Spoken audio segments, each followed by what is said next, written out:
안녕하세요. 셀큐TV 구독자 여러분, 홍루디아입니다. 벌써 두 번째 출연하게 되었는데요. 통일이라는 주제를 심각하지 않고 친근하게 다가갈 수 있기 위해서 노력하도록 하겠습니다. 저희 콘텐츠 학구마길 승토크, 하나의 꿈, 하나의 길, 통일 토크. 이번엔 두 번째 출연진인 분을 모셔보려고 하는데요. 방송인으로 활발하게 활동 중이신 옥토끼 한수의 TV의 한수의 대표님 한번 모셔보도록 하겠습니다. 짜잔. 네, 안녕하십니까. 아니, 대한민국에 온 지 지금 한 8년차가 됐는데 처음으로 대표님이란 말을 들어가지고 너무 감지덕지합니다. 저는 대한민국에 온 지 8년차 됐고요. 장군님보다 대한민국 오빠를 더 사랑해서 지금 인천에 시집온 평양세댁 한수혜라고 합니다. 만나뵙게 돼서 반갑습니다. 반갑습니다. 네. 네, 대표님, 저희 방송을 통해서 굉장히 네. 이 북한을 넘어왔던 거에 대해서 많이 이야기를 하셨던 걸 알고 있지만 네. 저희 시청자들을 위해서 아. 한 번 더 그 탈북 스토리를 좀 들려주셨으면 합니다. 그 탈북 스토리는요, 대한민국에 오신 분들의 그 이야기를 들어보면 정말 여러 가지 이유들로 대한민국에 왔어요. 근데 저 같은 경우는 사랑을 찾아서 왔습니다. 가온컨대 제가 첫사랑 때문에 대한민국에 왔다 이렇게 해도 가온이 아닌데요. 제 첫사랑은 정말 아이러니하게도 여러분들께서도 잘 아시는 분입니다. KBS 드라마 꽃보다 남자의 이민호였거든요. 그래서 저는 분명히 이민호를 찾아왔거든요. 예, 그래서 저는 지금도 내 눈에 이민호랑 잘 살고 있는 것 같습니다. 오, 네. 아무래도 남편 이야기를 좀 들어볼 수 있을 것 같은데요. 네. 조금 더 구체적으로 소개해 주시겠어요? 네. 제가 이제 북한에서 고향 평양이었거든요. 그래서 평양에서 살다가 21살 때 제가 이제 캄보디아라는 나라에 파견을 가게 돼요. 그때 이제 북한에 한창 그 외화벌이를 이제 빌미를 삼아서 그 캄보디아라는 나라에 외화를 벌어오려고 어린 17살에서 한 23살까지의 어린 처녀들을 식당 종업원으로 내보냈었어요. 지금도 뭐 중국이나 뭐 저 러시아 같은 데 있긴 한데 그때 저도 그 열풍을 타가지고 캄보디아라는 나라에 이제 날아가게 됐는데 하필이면 그 나라에서 정말 5,000년 전부터 함께 살아오던 한민족의 피가 흐르는 남조선 남자를 거기서 만나게 되죠. 내 운명을 거기서 만나게 될 줄은 전혀 몰랐습니다. 그래서 일단은 그 캄보디아에 나간 이유가 제가 평양냉면을 팔러 나갔었어요. 그래서 우리 진행자님께서 눈빛을 보니까 저보고 이제 평양냉면 혹시 맛있나요? 라고 물어보실 것 같아서 미리 말씀드리는데 네. 더럽게 맛없습니다. 오? 네. 평양냉면이 대한민국에 보니까 그 전통을 지켜온 평양냉면들 많이 팔더라고요. 그러니까요. 네. 그거보다도 맛이 없어요. 그래서 저는 물어보시면 꼭 그 얘기해요. 저는 이제 고깃집 가서 갈비집 가서 그 맛보기 냉면으로 나오는 그 평양냉면이 더 맛있다고 말씀을 드리는데 그 평양냉면을 팔러 나갔다가 거기서 제가 한 4년 반을 팝니다. 그 평양냉면을. 근데 1년이 365일이잖아요. 그 365일을 그 더러운 평양냉면 먹겠다고 오시는 분이 저한테 생긴 거예요. 이름하여 단걸.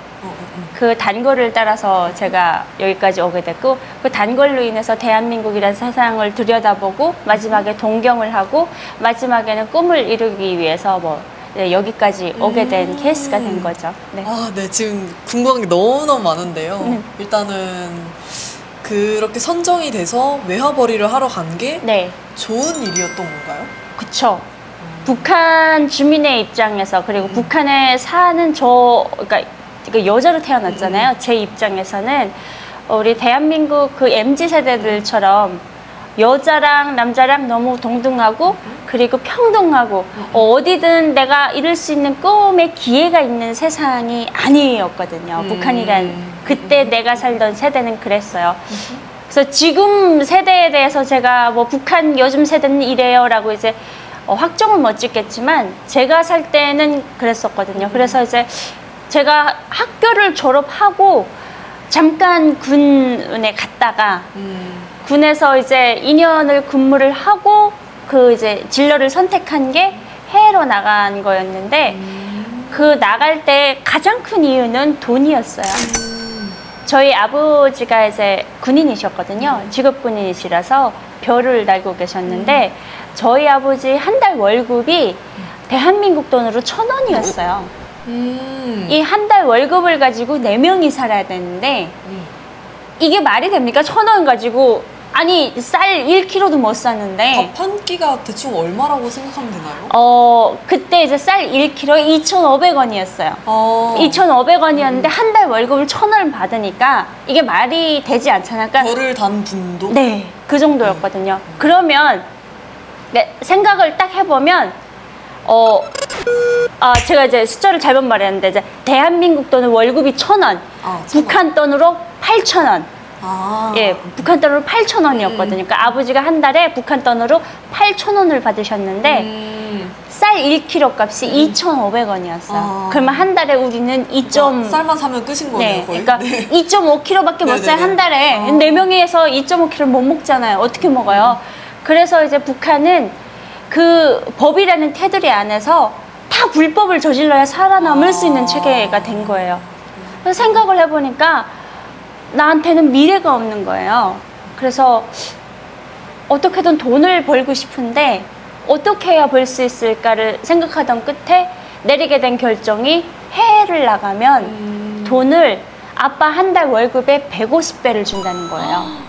150달러. 그러니까 우리 아빠 한 달 월급이 달러로 계산하면 1달러였거든요. 근데 해외를 나가면 나한테 150달러를 준대요. 그러니까 기가 팔랑팔랑해질 수밖에 없죠. 그리고 나갔다 오면 해외 물도 먹었겠다. 세상을 볼 수 있는 눈도 틔어지고 이모 저모 이제 괜찮겠다 싶어서 그 길을 나갔는데 그 길을 택했는데 그 길이 그렇게 순탄치만은 않아요. 내가 무조건 나가겠습니다 하면 그래 너 무조건 나가 이렇게 해주는 세상도 아니고 뭔가 이제 삼박자가 딱 맞아야 나갈 수 있는 그런 사회거든요. 그래서 우스갯소리로 그런 얘기도 해요. 비행기 문고리 잡을 때까지는 믿지 말아라.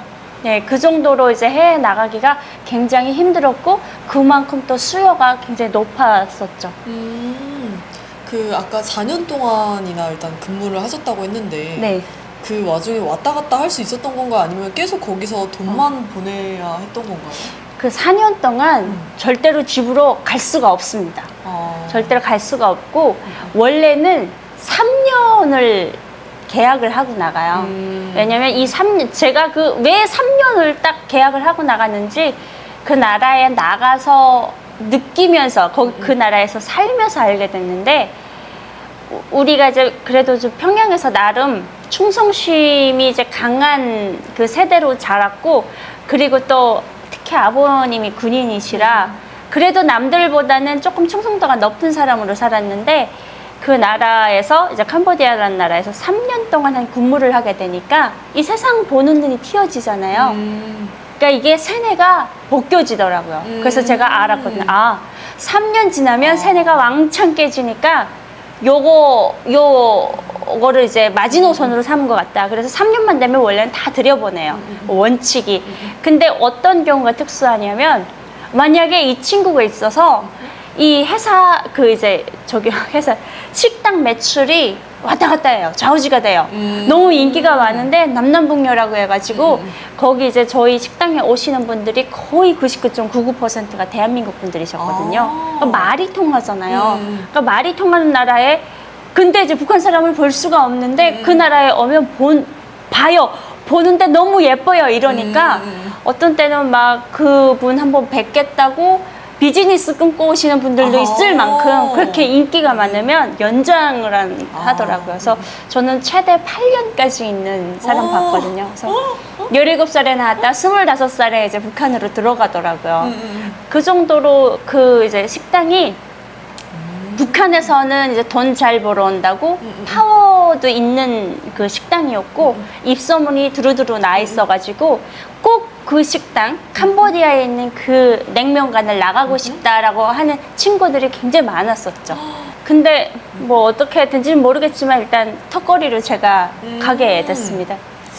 방금 이제 3년에서 조금 연장됐다라는 이야기를 들어보니까 네. 굉장히 잘 하셨던 것 같은데 아까 그 3박자가 맞아야 선발이 된다라고 네. 하셨어요. 그 선발의 기준을 혹시 좀 더 들어볼 수 있나요? 아, 예. 선발의 기준이 어떻게 되냐면 일단 키랑 인물이 있어야 돼요. 이거를 키랑 예, 네. 북한에서는 인물 심사라고 해요.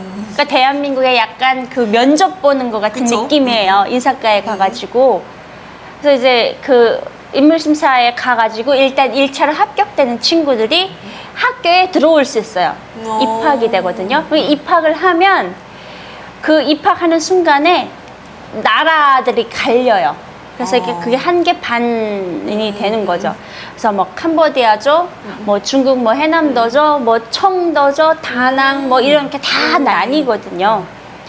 근데 거기에 특히 이 캄보디아조는 그러니까 학급이 거의 존재하지 않았어요. 이 캄보디아조는 이름하여 막 꿈의 조라고 할 만큼 굉장히 인기가 많았거든요. 내가 나가고 싶어서 나가는 것도 아니고 그 나라 그 식당을 이제 관리하고 있는 관리자가 들어와가지고 이 학교 어느 그 뭐 중국 뭐 해남도, 중국 청도, 베트남 뭐 다낭 이런 조에 있는 애들 중에 나 제 마음에 들어 하면 끌어갈 수 있는 파워가 있는 사람이에요. 이 학교를 세운 사람이거든요. 그래서 이제 그 사람한테 특권을 준 거예요. 근데 거기에 뽑히기란 하늘의 별 따기였던 거죠. 근데 그때 어떻게 운이 좋게 제가 이제 뽑혀서 캄보디아를 나가게 됐는데 그 캄보디아에 나갈 때 그러더라고요. 다른 사람들은 뭐 중국에 나가는 친구들은 중국어를 가르치고 뭐 다낭에 나가는 친구들은 뭐 영어도 가르치고 그 나라 현지말을 가르치는데 캄보디아에 나가는 우리들한테는 그 시간에 사상 교육을 더 했던 것 같아요. 필요 없다는 거여서 왜 필요 없지라고 물어보니까 거기 오시는 분들이 다 대한민국 국민들이라고 그러더라고요. 예, 그러면서 사상이 투철해야 일단 거기 나갈 수 있는 거예요. 그러니까 인물 심사에서 일단 합격돼야 되고 그 학교를 다니면서 사상 검증이 돼야 되고 그리고 뭐가 있냐면 나의 계급적 토대를 따져요. 그러니까 한마디로 신분.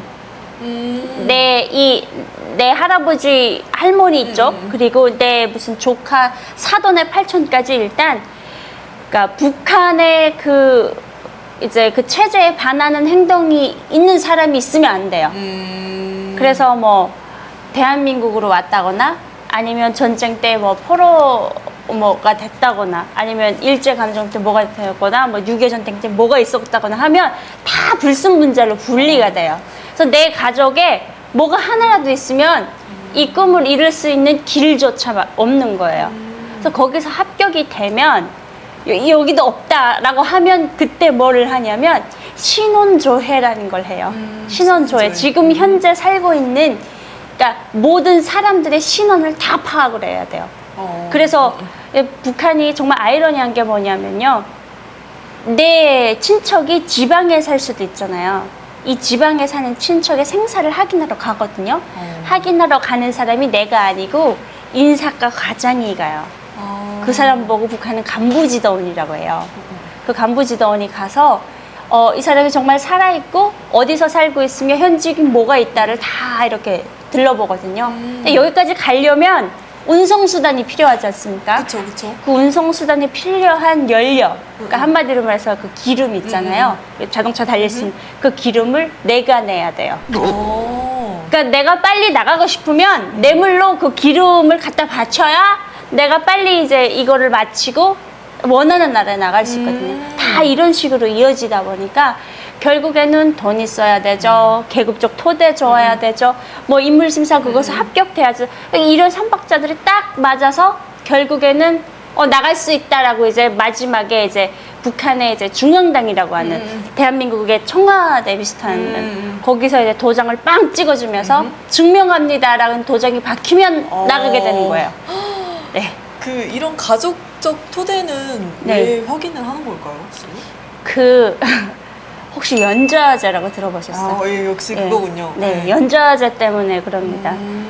내 부모 중에 아니면 내 친척 중에 그런 사람이 있으면 나도 그렇게 될 가능성이 높다고 판단을 하거든요. 그러면 지금 들어봤을 때 굉장히 당선되기도 힘들었고 네. 또 가서도 이제 막 3년 안에 막 다시 데리고 올 정도로 그 정도로 좀 세뇌도 시키고 하는 것 같았는데 네. 그럼에도 불구하고 이제 한국 남성분을 만나서 오기까지 네. 특히 그 이제 가족분들도 다 계셨을 거잖아요. 네, 북한에. 네, 네. 이걸 어떻게 결심을 좀 하게 됐나요?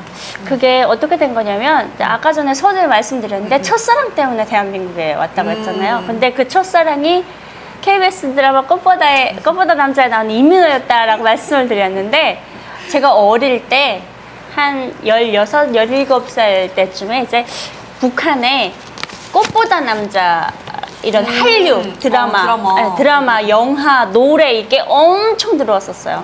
그러니까 그때 이제 북한 전역을 다 강타를 한 거거든요.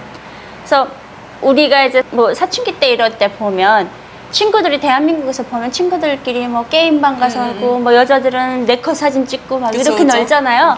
근데 북한은 그렇게 놀 거리가 없어요. 아. 그래서 뭐 하냐면 영화 하지 말라는.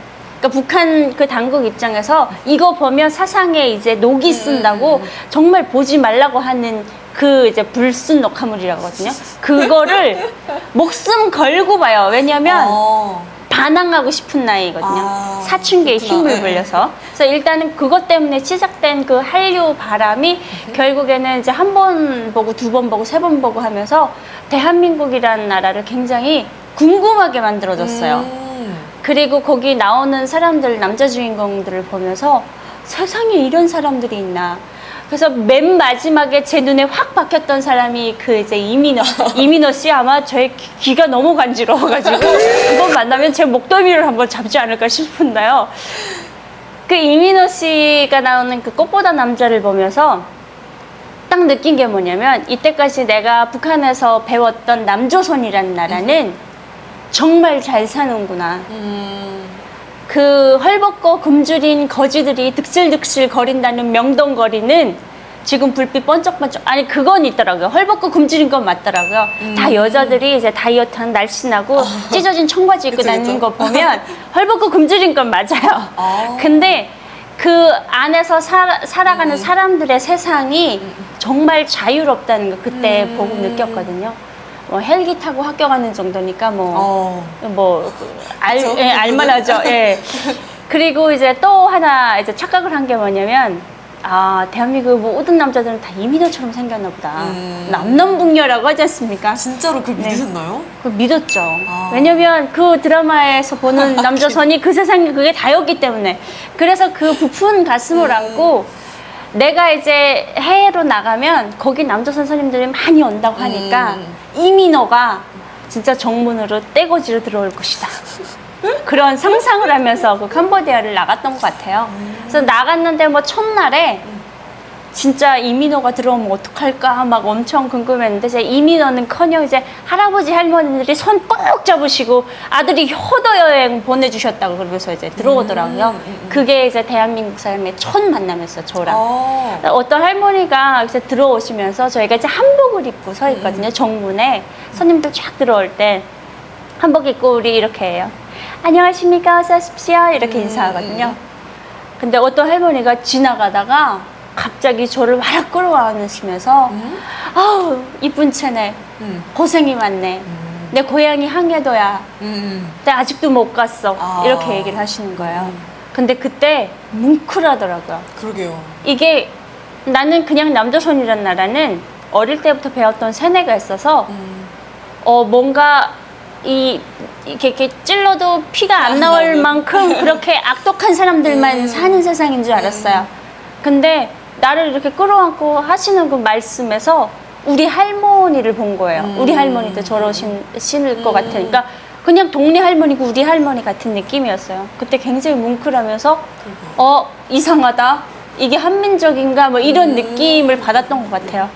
그래서 거기서 이제 1년, 2년, 3년 이렇게 있으면서 1년째는 이제 이 남조선이라는 나라는 적이다라는 그런 게 제일 셌었고 2년 차쯤 되니까 이제 살짝 적인데 뭔가 따뜻한 적, 뭐 말할 수 있는 적, 뭐 이런 얘기가 됐다가 한 3년 차쯤 되니까 이제 동지가 되더라고요. 4년 차쯤 되니까 이제 가족이 돼요. 그냥 내가 할 소리 못 할 소리 이 사람들한테 다 터놓는 거예요. 같은 동료들한테 못하는 얘기도. 그러다 보니까 마지막에는 대한민국이란 나라는 너무 잘 살고 자유롭고 그리고 사람들도 좋은 사람들이 사는 세상이다를 느끼게 된 거죠.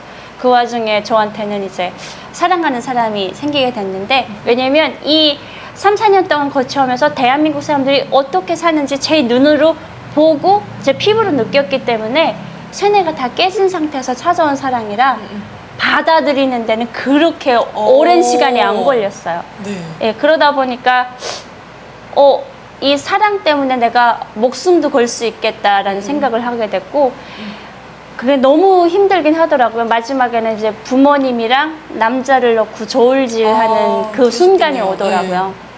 근데 그 얘기를 했었어요. 그 남자가 모든 선택의 그 확률은 51% 대 49%라고 그러면서 어느 쪽으로 살짝 기운을 따라 이게 이제 갈리는데, 마음이 51% 가는 쪽을 내가 택하라고 저를 이제 풀어줬었어요. 근데 마음은 51%가 남자한테가 있고 머리는 51%가 부모님한테가 있는 거예요. 그러니까 마음이 이기냐 뭐 이제 그쵸? 머리가 이기냐 이 싸움인데, 아침에 내려와서 이 남자를 만나면 따라가고 싶어요. 왜냐면 내 더 좋은 삶이 내 앞길에 이제 펼쳐질 게 뻔하니까, 확신하니까. 그리고 저녁에 올라오면 부모님 때문에 잠을 못 자겠는 거예요. 그런 나날이 6개월이 흘렀거든요. 6개월 동안 잠도 못 자고 먹지도 못하고 막 이러면서 사람이 그 폐인이 된 거예요. 폐인이 되다 보니까 이제 옆에 친구들이 얘가 무슨 토질병에 걸렸나 보다 이렇게 이제 이렇게 보고가 돼가지고 북한에서 발령이 났어요. 돌아오라고. 제가 아프니까. 따로 말 안 했는데. 예. 그래서 이제 평양 갈 날이 정말 갑자기 훅 하고 땡겨지게 된 거죠.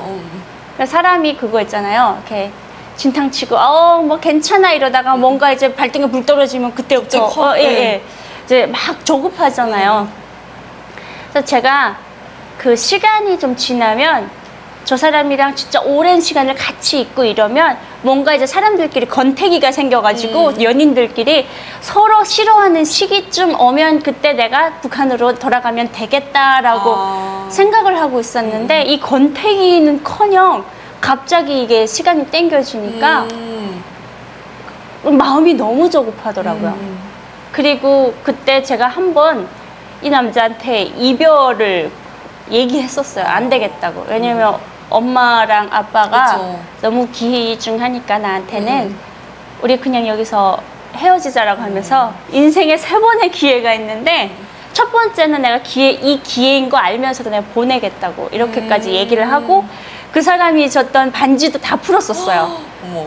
그래서 그 사람이 너무 열받으니까 저한테 그러더라고요. 그럼 내 자유를 내가 어떻게 강요할 수는 없지 하고 그날 이제 저를 만나러 왔다 갔어요. 식당, 그러니까 저희가 뭐 이제 밖에 나가서 데이트하고 이런 거 절대 안 됐고, CCTV가 사각지대 없이 저희를 비추고 있어가지고 저희 정말 이렇게 손도 못 잡아봤어요. 스킨십도 안 되니까. 근데도 느끼신 거네요, 그 사람을. 그러니까 말로만 이제 하는, 그러니까 플라토닉한 사랑의 이제 결과물인데, 대한민국 남자들 중에 아마 이거 하지 마 이렇게 하면 무조건 하고 싶어하는 남자들이 있을 거예요. 그러니까 뭐를 제일 하고 싶었냐라고 물어보니까, 다른 연인들은 그래도 나와서 밥 같이 먹고 좋은 거 보고 맛있는 거 뭐 이렇게 나눠 먹고 그 공유할 수 있는 시간이 있는데, 이걸 못하게 하니까 너무 열받았다는 거예요. 그래서 내가 쟤를 끌어내야 되겠다라는 결심을 하고 그때부터 나를 흔든 거거든요. 이 사람 입장에서는. 그래서 흔들리다가 이제 결국에는 이별을 고하고, 그리고 이제 다음 날에 정말 안 오더라고요. 원래 매일 왔었거든요. 365일 중에 370일을 오던 사람이 안 오는 거예요. 속상하셨겠네요. 네.